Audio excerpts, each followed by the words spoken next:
history mismo nag-ingon, that church founded by Christ, no other than the Roman Catholic Church.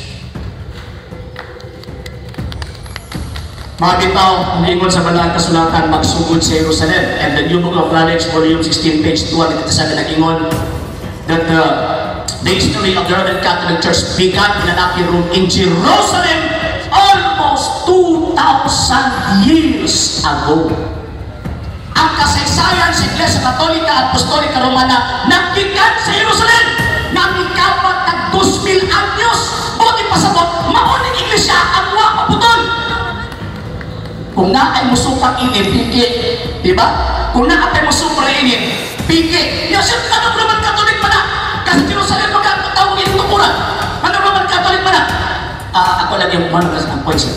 Manong kita ba kung Roman Catholic pa na? Kapag kay wata-wata ang Iglesia sa Jerusalem kung dito gipalambo sa Roma. Roma 1:7-8, walang gipalambo dito sa Amerika.